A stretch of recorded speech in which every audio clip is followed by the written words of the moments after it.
राधे राधे दोस्तों, जय बृहस्पति देव। ओम नमः शिवाय। प्रिय भक्तजनों, आज बृहस्पतिवार के दिन आप बृहस्पति देव की बड़ी ही दुर्लभ कथा सुनेंगे। इस कथा को सुनने से भक्तों की सभी मनोकामनाएं भगवान बृहस्पति देव की कृपा से पूर्ण हो जाते हैं। तो आइए बड़े ही श्रद्धा और भक्ति के साथ प्रसन्नचित्त मन से इस कथा को सुनते हैं। भारतवर्ष में एक प्रतापी राजा और दानी राजा राज्य करता था। वह नित्य गरीबों और ब्राह्मणों की सहायता करता था। यह बात उसकी रानी को अच्छी नहीं लगती थी। वह ना ही गरीबों को दान देती थी, ना ही भगवान का पूजन करती थी और राजा को भी दान देने से मना किया करती थी। एक दिन राजा शिकार खेलने वन को गए हुए थे तो रानी महल में अकेली थी।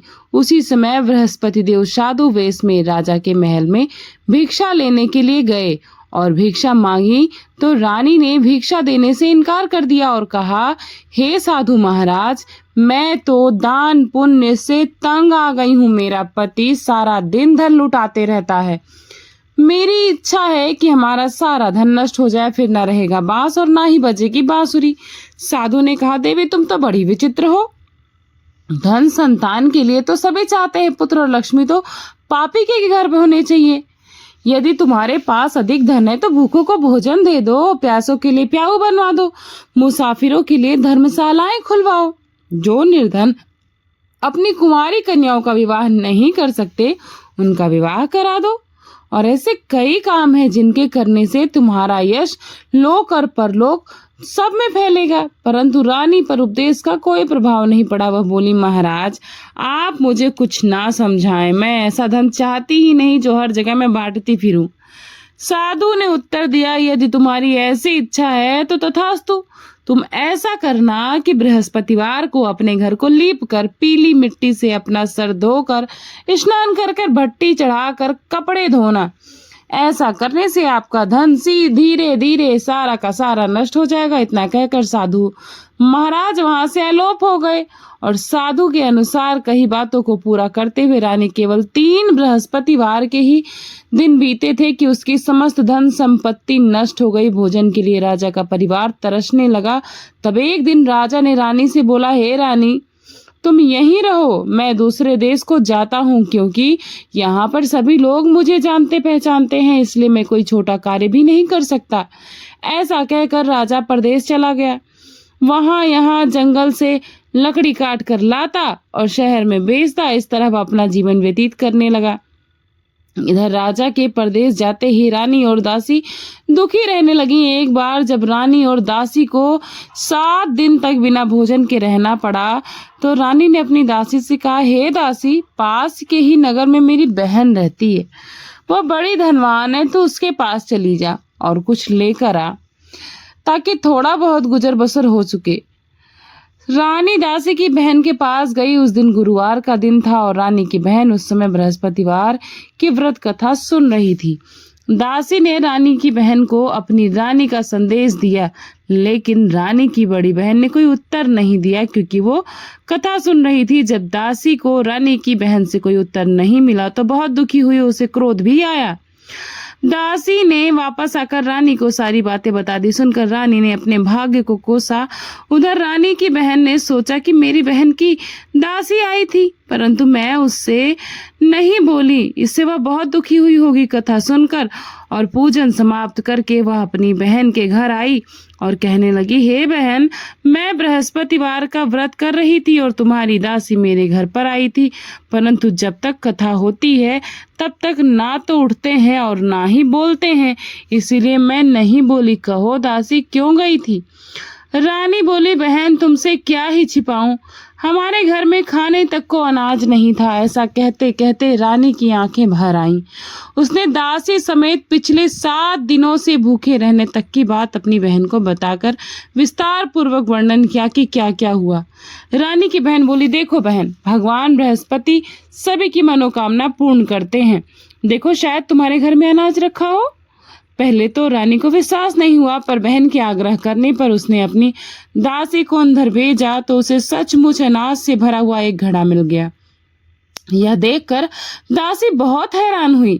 दासी रानी से कहने लगी, हे रानी, जब हमको भोजन नहीं मिलता तो हम व्रत ही करते हैं, इसीलिए क्यों ना इनसे व्रत और कथा की विधि पूछ ली जाए ताकि हम भी व्रत कर सके। तब रानी ने अपनी बहन से बृहस्पतिवार व्रत के बारे में पूछा।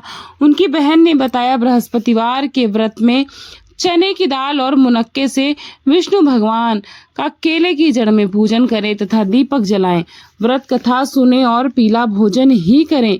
इससे बृहस्पति देव प्रसन्न होते हैं। और व्रत और पूजन विधि बताकर रानी की बहन अपने घर को लौट गई। 7 दिन के बाद जब गुरुवार का दिन आया तो रानी और दासी ने व्रत रखा। घुड़साल में जाकर चना और गुड़ लेकर आए, फिर उससे केले की जड़ और विष्णु भगवान का पूजन किया। अब पीला भोजन कहाँ से आए? इस बात को लेकर दोनों बहुत दुखी थी, क्योंकि उन्होंने व्रत रखा था, इसलिए बृहस्पति देव उनसे प्रसन्न थे। इसीलिए वे एक साधारण व्यक्ति का रूप धारण करके 2 थालों में सुंदर पीला भोजन दासी को लाकर दे गए। भोजन पाकर दासी बहुत खुश हुई और फिर रानी के साथ मिलकर भोजन ग्रहण किया। उसके बाद वे गुरुवार को व्रत और पूजन करने लगी। बृहस्पति भगवान की कृपा से उनके पास फिर से धन संपत्ति आ गई, परंतु रानी फिर से पहले की तरह आलस्य करने लगी। तब दासी बोली, देखो रानी, तुम पहले भी इसी प्रकार आलस करती थी। तुम्हें धन रखने में बहुत कष्ट होता था, इस कारण सभी धन नष्ट हो गया। और अब जब भगवान बृहस्पति की कृपा से धन मिला है तो तुम्हें फिर से आलस्य होता है। रानी को समझाते हुए दासी कहती है कि बड़ी मुसीबतों के बाद हमने यह धन पाया है, इसीलिए हमें दान पुण्य करना चाहिए, भूखे मनुष्य को भोजन कराना चाहिए और धन को शुभ कार्यों में खर्च करना चाहिए, जिससे तुम्हारे कुल का यश बढ़ेगा, स्वर्ग की प्राप्ति होगी और पितृ भी प्रसन्न होंगे। दासी की बात मानकर रानी अपना धन शुभ कार्यों में खर्च करने लगी, जिससे पूरे नगर में उसका यश फैलने लगा। उधर एक दिन राजा दुखी होकर जंगल में एक पेड़ के नीचे आसन जमाकर बैठे थे। वह अपनी दशा को याद करके व्याकुल होकर रो रहे थे। बृहस्पतिवार का दिन था। एकाएक उसने देखा कि निर्जन वन में एक साधु प्रकट हुए। वह साधु वेश में स्वयं बृहस्पति देवता ही थे। लकड़हारे के सामने आकर वे बोले, हे लकड़हारे, लकड़हारा तो राजा था, इस सुनसान जंगल में तू इतना चिंतामग्न क्यों बैठा है? लकड़हारे ने दोनों हाथ जोड़कर प्रणाम किया और उत्तर दिया, महात्मा जी, आप तो सब कुछ बात जानते हैं, मैं आपसे क्या ही कहूँ। यह कहकर रोने लगे और साधु को अपनी आत्मकथा सुनाई। महात्मा जी ने कहा, तुम्हारी स्त्री ने बृहस्पतिवार के दिन बृहस्पति भगवान का निरादर किया है, जिसके प्रभाव से, जिसके कारण से रुष्ट होकर तुम्हारी यह दशा कर दी। अब तुम चिंता को दूर करके मेरे कहने पर चलो तो तुम्हारे सारे कष्ट अवश्य दूर हो जाएंगे और भगवान पहले से भी अधिक धन संपत्ति तुम्हें देंगे। तुम बृहस्पतिवार के दिन कथा किया करो। 2 पैसे के चने मुनक्का लाकर उसका प्रसाद बनाओ और शुद्ध जल से लोटे में शक्कर मिलाकर अमृत तैयार करो। कथा के पश्चात अपने सारे परिवार और सुनने वाले प्रेमियों में अमृत व प्रसाद बांटकर खुद भी ग्रहण करो। ऐसा करने से भगवान तुम्हारी सब मनोकामनाएं पूरी करेंगे। साधु के ऐसे वचन सुनकर लकड़हारा बोला, हे प्रभु, मुझे लकड़ी बेचकर इतना पैसा नहीं मिलता जिससे मैं भोजन के उपरांत कुछ बचा सकूं। मैंने रात्रि में अपनी स्त्री को व्याकुल देखा है। मेरे पास कुछ भी नहीं है जिससे मैं उसकी खबर मंगा सकूं, और फिर मैं बृहस्पति देव की क्या कहानी सुनूं? मुझको तो कुछ भी मालूम नहीं है। साधु ने कहा, हे लकड़हारे, तुम किसी बात की चिंता मत करो। बृहस्पतिवार के दिन तुम रोजाना की तरह लकड़ियां लेकर शहर को जाना। तुमको रोज से ज्यादा दुगना धन यानी 2 गुना धन प्राप्त होगा, जिससे तुम भली भांति भोजन कर लोगे और बृहस्पति देव की पूजा का सामान भी उसमें आ जाएगा। बृहस्पति देव की कथा इस प्रकार है। प्राचीन काल में एक ब्राह्मण रहता था। वह बहुत निर्धन था। उसकी कोई संतान नहीं थी। उसकी स्त्री बहुत मलिनता के साथ रहती थी। वह स्नान इत्यादि भी नहीं करती थी, किसी देवता का पूजन नहीं करती थी। इससे ब्राह्मण देवता बड़े दुखी रहते थे। बेचारे बहुत कुछ कहते थे, किंतु उसका कुछ भी परिणाम नहीं निकला। भगवान की कृपा से ब्राह्मण की स्त्री के कन्या रूपी रत्न पैदा हुई। कन्या बड़ी होने लगी। प्रातः स्नान करके विष्णु भगवान का जाप और बृहस्पतिवार का व्रत करने लगी। अपने पूजन पाठ को समाप्त करके विद्यालय जाती। तो अपनी मुट्ठी में जौ भरकर ले जाती और पाठशाला के मार्ग में डालती जाती। तब ये जौ स्वर्ण के हो जाते थे और लौटते समय उनको बिन कर घर पर ले आती। एक दिन वह बालिका सूप में उस सोने के जौ को फटक कर साफ कर रही थी कि उसके पिता ने देख लिया और कहा, हे बेटी, सोने की जौ के लिए सोने का सूप होना चाहिए। दूसरे दिन बृहस्पतिवार का दिन था। इस कन्या ने व्रत रखा और बृहस्पति देव से प्रार्थना करके कहा, मैंने आपकी पूजा सच्चे मन से की है, तो मेरे लिए सोने का सूप दे दो। बृहस्पति देव ने उसकी प्रार्थना स्वीकार कर ली। रोजाना की तरह वह कन्या जौ फैलाती हुई जाने लगी। जब लौटकर जौ बिन रही थी तो बृहस्पति देव की कृपा से सोने का सूप मिला और उसे वह अपने घर लेकर आ गए। उसमें जौ साफ करने लगी, परंतु उसकी माँ का वही ढंग रहा। एक दिन की बात है कि वह कन्या सोने के सूप से जौ को साफ कर रही थी। उस समय उस शहर का राजपुत्र वहां से होकर निकला। इस कन्या के रूप और कार्य को देखकर मोहित हो गया और अपने घर पर आकर भोजन और जल त्याग कर उदास होकर लेट गया। राजा को इस बात का पता चला तो अपने प्रधानमंत्री के साथ उसके पास गए और बोले, हे बेटा, तुम्हें किस बात का कष्ट है? किसने तुम्हारा अपमान किया है अथवा और कोई कारण है सो मुझसे कहो। मैं वही कार्य करूंगा जिससे तुम्हें प्रसन्नता हो। अपने पिता की राजकुमार ने बातें सुनी तो वह बोला, मुझे आपकी कृपा से किसी बात का कोई दुख और कष्ट नहीं है। किसी ने मेरा अपमान भी नहीं किया है, परंतु मैं उस लड़की से विवाह करना चाहता हूँ जो सोने के सूप में जौ साफ कर रही थी। यह सुनकर राजा आश्चर्य में पड़ गया और बोले, बेटा, इस तरह की कन्या का पता तुम ही लगाओ, मैं उसके साथ तेरा विवाह अवश्य ही करवा दूंगा।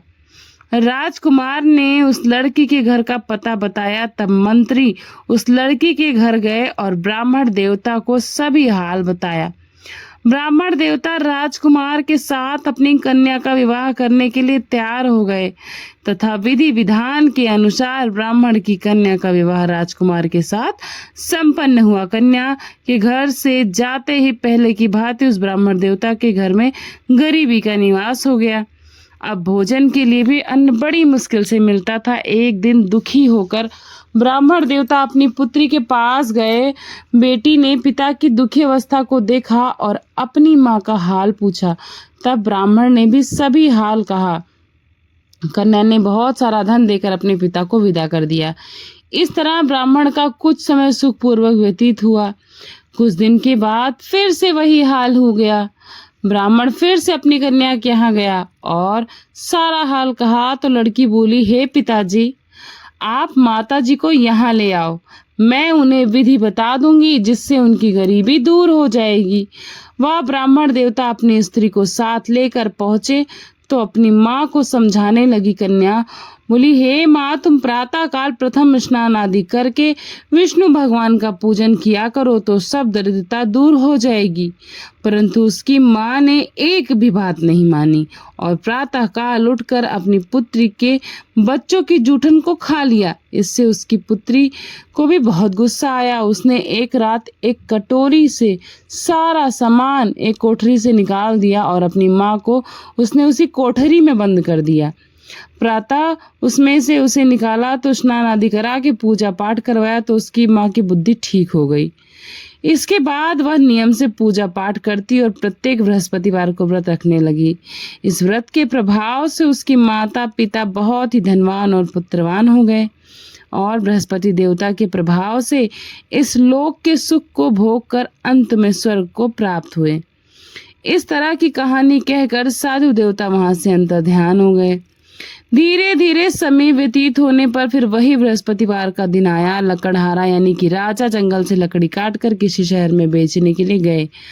उसे उस दिन और अधिक धन की प्राप्ति हुई। राजा ने चना गुड़ इत्यादि लाकर गुरुवार का व्रत किया। उस दिन से उसके सभी कलेश दूर हो गए। परंतु जब दोबारा गुरुवार का दिन आया तो बृहस्पतिवार का व्रत करना भूल गया। इस कारण बृहस्पति भगवान नाराज हो गए। उस दिन उस नगर के राजा ने विशाल यज्ञ का आयोजन किया था तथा शहर में यह घोषणा करा दी थी कि कोई भी मनुष्य अपने घर में भोजन नहीं बनाए, न चूल्हा जलाए, न आग जलाए। समस्त जनता मेरे यहाँ आकर भोजन करें। इस आज्ञा को जो नहीं मानेगा उसे फांसी दे दी जाएगी। इस तरह की घोषणा संपूर्ण नगर में करवा दी गई।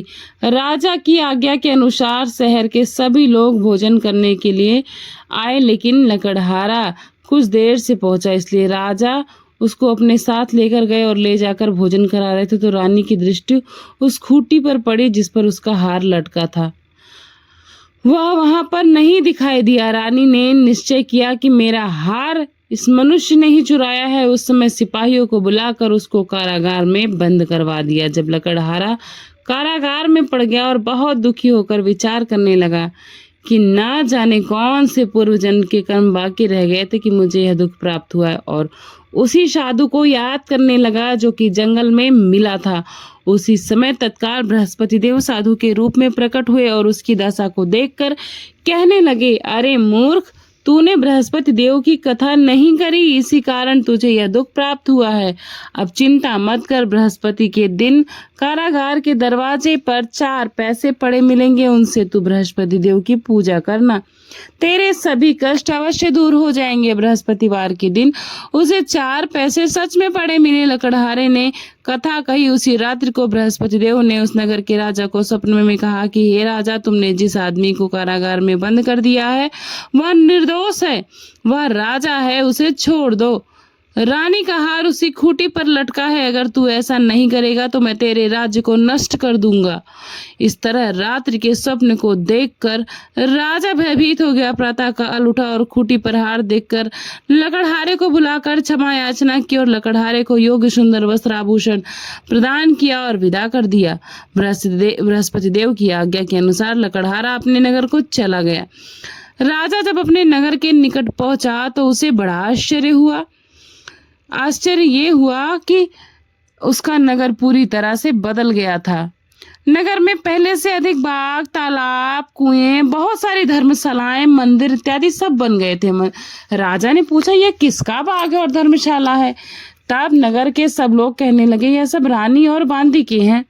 तो राजा को आश्चर्य हुआ कि गुस्सा भी आया कि जब रानी ने यह खबर सुनी कि राजा आ रहे हैं तो उन्होंने दासी से कहा, हे दासी, देख, राजा हमको कितनी बुरी हालत में छोड़कर गए थे। हमारी ऐसी हालत देखकर वह कहीं लौट ना जाए, इसलिए तू दरवाजे पर ही खड़ी रहना। आज्ञा के अनुसार दासी दरवाजे पर खड़ी हो गई। राजा आए तो उन्हें अपने साथ लेकर आई। तब राजा ने क्रोध करके अपनी रानी से पूछा, यह सारा धन तुम्हें कैसे मिला? तब उन्होंने कहा, हम सब यह धन बृहस्पति देव के इस व्रत के प्रभाव से प्राप्त किए हैं। राजा ने निश्चय किया कि 7 रोज बाद तो सभी बृहस्पति देव का पूजन करते हैं, परंतु मैं प्रतिदिन में 3 बार कहानी और रोज व्रत किया करूंगा। अब हर समय राजा के दुपट्टे में चने की दाल बंधी रहती और दिन में 3 बार कहानी कहते। एक रोज राजा ने विचार किया कि चलो अपनी बहन के यहाँ होकर आते हैं। इस तरह निश्चय करके राजा घोड़े पर सवार होकर अपनी बहन के यहाँ चलने लगा। मार्ग में उसने देखा कि कुछ आदमी एक मुर्दे को लिए जा रहे थे। उन्हें रोककर राजा कहने लगे, अरे भाइयों, मेरे बृहस्पति देव की कथा सुन लो।